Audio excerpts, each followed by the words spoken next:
Chapter 9 of The Simple Life: Notoriety and the Good Unknown. One of the principal puerilities of the times is the love of publicity. To make themselves known and to come forth from obscurity, some are so devoured by this desire that they may justly be said to be attacked by the itch for notoriety. In their eyes, obscurity is the greatest of ignominies, and so they do everything to cause themselves to be remarked. They consider themselves in their unknown quality as lost beings, to be compared to the wrecks that one night of tempest has thrown on some desert rock, or who resort to clamors, to detonations, to fire, and all imaginable signals to let people know they are there. Not content with setting off torpedoes and innocent fuses to make themselves known at any price, they have descended quite to baseness and quite to crime. The incendiary Erostrate has made numerous disciples. How many in these times have become celebrated for having destroyed something of marked value, demolished or tried to demolish an illustrious reputation, or show their passage, in fact, by a scandal, a wickedness, or some resounding barbarity? This craze for notoriety is nursed not only among cracked heads, or in the doubtful financial world among charlatans and rascals of all ranks, but it is spread over all the domains of the spiritual and material life. Politics, literature, science even, and most shocking of all, charity and religion have been infested by this desire for notoriety. They blow trumpets about their good works, and to convert souls, they have imagined noisy practices. Following the savages, the fever of noise has gained the ordinarily silent retreats, troubled the generally well poised minds, and vitiated in a large measure the activity for good.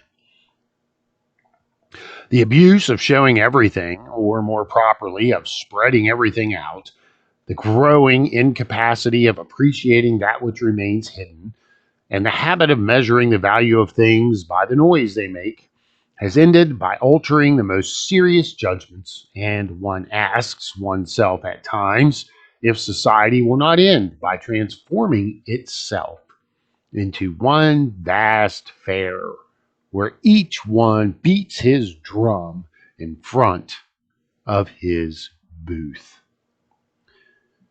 One quits the intolerable cacophony and dust of these exhibitions willingly, to go and breathe freely in some lonely valley where one is surprised to find how limpid the brook is, how discreet the forest, and how agreeable the solitude. Thank God there are still some asylums left inviolate. However formidable the noise may be, however deafening is the mixture of mingled shrill voices, all that can reach no farther than a certain limit, and then it appeases itself and dies out. The domain of silence is vaster than that of noise, and in that lies our consolation. Let us step on the threshold of that infinite world where dwells the unknown good, the silent labor. We are, at the first view, under the charm that we feel when we first see the immaculate snow where no foot has trod, the flower of the solitary places, and lost paths which seem to go toward the limitless horizon. The world is made thus that the springs of work, the most active agents, are everywhere hidden. Nature puts a sort of coquetry in thus masking her works. One must take pains to watch them, and plan to surprise her if one desires to learn other things than results, and penetrate the secrets of her laboratories. It is the same in human society. The forces which are working for good remain invisible, and are the same in every one of our lives. For what we have of the best is not communicable, and is buried in our profoundest depths. The more energetic these sentiments are, entwined even with the very roots of our nature, the less they seek ostentation.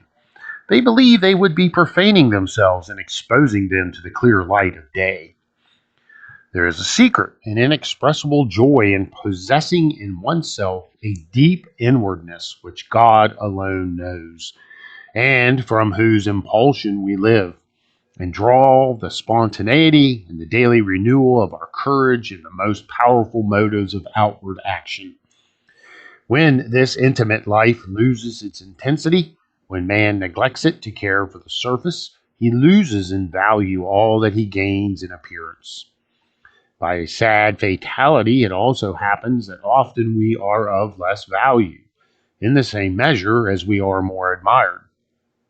And we remain convinced that that which is best in the world is that which we do not know, for only those know it who possess it. If they told it, they would at the same time deprive it of its perfume. Some passionate lovers of nature love above all in her the farthest corners, in the depths of the forest, in the crevices of the ravines, everywhere where the first comer is not permitted to contemplate her. They would remain there days, forgetful of time and life, and watching a bird build her nest or raise her brood in those inviolate solitudes, or in watching some wild animal at its graceful play.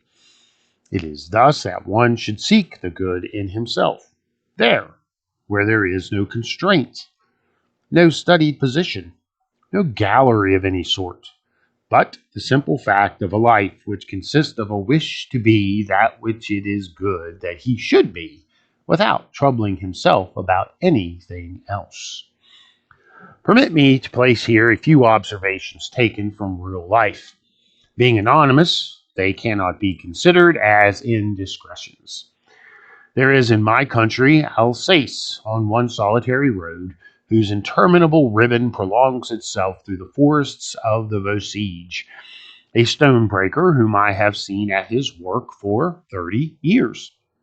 The first time I saw him, I, a young scholar, had started for the great city, and my heart was full.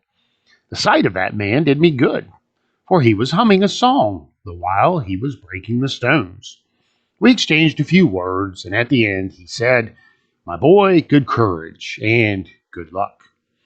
Since then I have often passed and repassed over that road in the most diverse circumstances, painful and happy.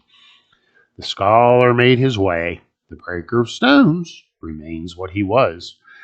He has taken a few more precautions against the changes of the seasons.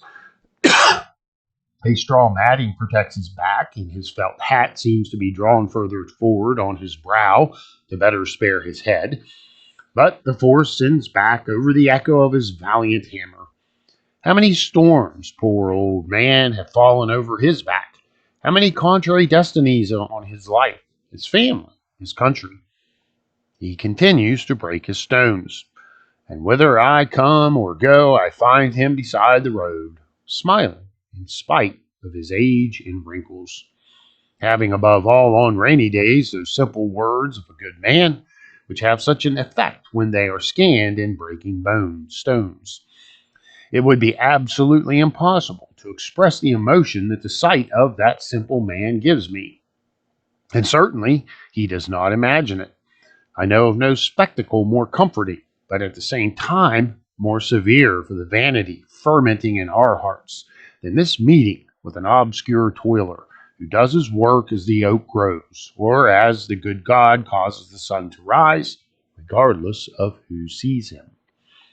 I have known many old teachers, men and women, who have passed their lives at a task always the same, to instill the rudiments of human knowledge into heads, sometimes harder than stone. They have worked with all their hearts, the whole length of a painful career, where the attention of men held little place. When they lie down in their unknown graves, no one will remember them, but a few humble ones like themselves. But their recompense is in their love. None is grander than these unknown ones. How many obscure virtues will those who know how to seek not discover in a certain class of people whom they have often ridiculed, not thinking that they made themselves guilty at once of cruelty, ingratitude, and stupidity? I wish to speak of the old maids. We like to remark anything queer in their costumes and manners, which is of no consequence in any case. We wish also to recall that others, quite personal, have disinterested themselves of everything except their own comfort, and that of some canary, cat, or macaw, in which their powers of affection are absorbed. And certainly these will not cede in egotism to the most hardened bachelors. But what we are wrong to ignore the most often is the great capacity for sacrifice hidden so modestly in the lives of these simple, admirable old maids. It is nothing then to have no home, no love, no future, no personal ambition, to take on oneself that cross of solitude so heavy to bear, above all, when the external solitude is joined to that of the heart. To forget oneself enough to have no interest in this world, save that for old parents, young orphan nephews, the poor, the infirm, out of all the brutal mechanism thrown among the cinders of life. Seen from outside, these almost effaced existences have but little brightness. They excite pity rather than envy. Those who approach them with respect perceive secret sorrows there, sometimes great sufferings past, heavy loads under which the all too fragile shoulders bowed. But it is not there that lies the shadow. We should be able to appreciate that richness of heart, that pure goodness, that power of loving, of consoling, of hoping, that gift joyous in itself, that invincible obstinacy and sweetness, and in pardoning even those who are unworthy. Poor old maids, how many have you saved from shipwreck, cured of wounds, gathered up of the lost, clothed of the naked, mothered of orphans? How many beings who would be alone in this world if they did not have you? You who often have no one. I forget. Someone knows you. It is the great unknown pity which watches over our lives and suffers from our misfortunes. Forgotten, like you, and frequently blasphemed, she has confided to you some of her holiest messages. And it is for that, without doubt, that often as you discreetly pass by, we think we feel the touch of the wings of the angels of salvation.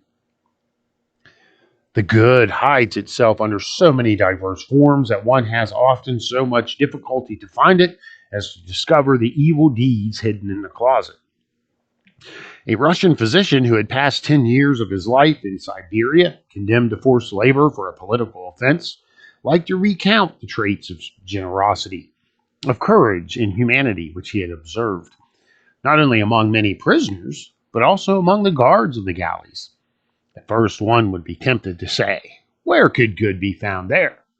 In fact, life there offers you great surprises and disconcerting contrasts. There are brave men, officially recognized as such, settled in their places, I may say almost guaranteed by the government or by the church, whom none can reproach absolutely at all, unless it might be to say that their hearts are dry and hard. And then one is astonished to meet in certain fallen beings a veritable tenderness and a thirst for devoting themselves to some good work. Let me be permitted now to speak of the unknown good, done by people whom it seems to be decided to treat with the greatest injustice, the rich people. Some think they have said all they could when they have blasted the infamous capital. For those, all who possess a great fortune are monsters gorged with the blood of the unfortunate. Others, less declamatory, do not confound riches less often with egotism and insensibility. We must do justice to these involuntary or calculated errors. Without doubt, there are rich who care for none but themselves, and others who do good only for ostentation. We know the rest. But their inhuman or hypocritical conduct diminishes the value of the good done by others. and which they hide often with so perfect a modesty. I knew a man to whom had fallen all the sorrows that could blight us in our affections. He had lost a loved wife, buried successively all his children of different ages, but he possessed a large fortune, the result of his labor. Living with extreme simplicity, almost without needs for himself, he sought occasions to do good and to profit by them. How many times he surprised people who were hiding their shameful poverty. How many means he combined to bring solace to miseries, to put a little light in dark lives, concoct friendly surprises for his friends. No one can imagine. His pleasure was to do good to others, and to enjoy their astonishment when they did not know from whence the action started. He found pleasure in repairing the injustices of fate, and in bringing tears of joy to families pursued by misfortune. He plotted, wove, worked in the dark, with a childish fear of being caught with his hand in the sack. They never knew the greater part of his exploits until after his death. How many they will never know. He was a real sharer. For there are two kinds. Those who aspire to share a part of the goods of another are numerous and vulgar. To be this, it suffices to have a good appetite. Those who thirst to divide their own goods with those who have none are rare and precious. For to enter that company of the elect, one must have a good and worthy heart, separated from self, sensitive to happiness as to the misery of his fellow beings. Fortunately, that race of this kind of dividers is not extinct, and I feel an unmixed satisfaction in rendering them an homage which they do not reclaim. You will excuse me for insisting. It does one so much good to relieve oneself of the bile of so many infamies, of so many calumnies, of so much pessimism, of so much charlatanism, in reposing one's eye on something more beautiful, and breathing the perfumes of those hidden corners where simple kindness blossoms. A lady, a stranger not accustomed, doubtless, to Parisian life, told me once of the horror with which the spectacle offered to her eyes inspired her, the abominable posters, the vile newspapers, those women with dyed hair, that crowd which crushes each other at the races, the cafe concerts, in gambling and corruption, all that flood of superficial and worldly life. She did not pronounce the world Babylon, but it was doubtless out of pity for one of the inhabitants of that city of perdition. Alas, madame, yes, these are sad things, but you have not seen all. God forbid, she replied. No, I wish instead that you could see all, for if there are undersides very ugly, there are others very comforting. And hold, change only the locality, or observe at other hours. Give yourself the spectacle of Paris in the early morning. It will furnish you many elements to correct your impressions of Paris at night. Go and see, among the many other laborers, the brave street sweepers who come forth when the bacchanalians and the gutter snipes go to bed. You will see the bodies of the caryatids beneath their rags, their austere faces. How seriously they sweep up the remains of the nightly feasts. One might call them the prophets on the threshold of Belshazzar. There are women among them, and many old men. When it is cold, they blow on their fingers and recommence to sweep, and it is thus every day. They also are inhabitants of Paris. Go afterward to the environs, in the studios, and above all, where the patrons work like his employee. See the army of workers march to their toil. How valiant are these young girls who come gaily down from their distant part of the city toward the stores and offices. Then visit the homes, where you will find the women of the people at their work. The salary is modest, the dwelling narrow, children numerous, and often the husband is brutal. Make a collection of the biographies of these poor people, budgets of their little housekeeping. Take a long time and mark them well. Then go and see the students. Those whom you have seen creating scandal in the streets are many, but the number of those who work are legion. Only they remain indoors and no one knows them. If you only knew how they toil to fill themselves with learning in the Latin Quarter.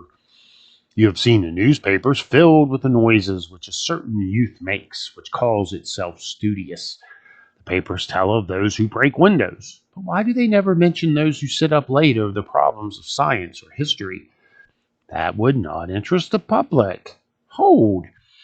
When, as sometimes happens, one among them, a medical student, dies a victim to professional duty, they mention it in 2 lines in the public sheets. A row among drunken ones takes up half a column. The smallest details are fixed and made much of. It lacks only the portrait of the hero, and not always. I should never finish if I would show you all you should go to see to have seen all. You should make the tour of every phase of society, rich and poor, savants and the ignorant, and then certainly you would not judge so severely. Paris is a world, and the same as in the world in general, goodness hides itself, while evil it spreads itself. When one looks at the surface, one wonders how it can be that there are so many good-for-nothings. When one has gone to the bottom, one is astonished, on the contrary, that in the tempestuous, obscure, and sometimes horrible life, there can hold so many virtues. But why should I dwell upon these things? It is not to give notoriety to those who hold it in horror. It is not thus that I should be understood. Here is my object: to render attentive to the unknown good, and above all, cause it to be loved and practiced. That man is lost who pleases himself only with that which shines and strikes the eyes. First, because he exposes himself to see evil everywhere, and after, because he accustoms himself to see in good only that which forces his eyes, and he easily succumbs to the temptation of living for appearance. Not only must we resign ourselves to obscurity, but we must love it. If we would not slowly slide into the rank of the figurantes in a theater, keep up their manner only under the eyes of the audience, drop to their natural expression in the wings, forgetting the restraint imposed upon them while in front, we are there in the presence of one of the elements essential to the moral life. And what we say is true not only for those whom they call the humble ones, and whose destiny is to never be noticed, but others. This is still true, and much more so for the first roles. If you would not be a brilliant nonentity, dressed in many variegated colors and decked with gold lace, but who has nothing in his stomach, you must fill your first place in the spirit of simplicity of the most obscure of your collaborators. Whosoever values nothing save during the hours of parade values less than nothing. Have we the perilous honor of being in sight and marching in the first rank? Then let us maintain with still greater care the interior sanctuary of unknown good in our lives. Let us give the edifice whose facade our fellow beings see a solid foundation of simplicity, of humble fidelity. And then let us remain near to strangers by sympathy and by gratitude. It is to those that we owe all, is it not? I take as witness all those who have had in the human domain the strengthening experience the hidden stones in the soil have in sustaining the whole edifice. All those who come to have a certain recognized and public value owe it to some humble spiritual ancestor, to a few forgotten inspirers. A small number of good beings, among whom there are often peasants, women, those who have been conquered by existence, parents as modest as venerated, personify for us the finest and most noble life. Their example inspires and sustains us. Their remembrance lives forever, inseparable from our hearthstones. We see them in their hours of sorrow, courageous and tranquil, and our loads seem lighter. They stand close around us, an invisible and loved phalanx, which hinders us from stumbling and losing steps in battle. And every day it proves to us that the treasure of humanity is the good that the world does not know. Chapter 9, The Simple Life.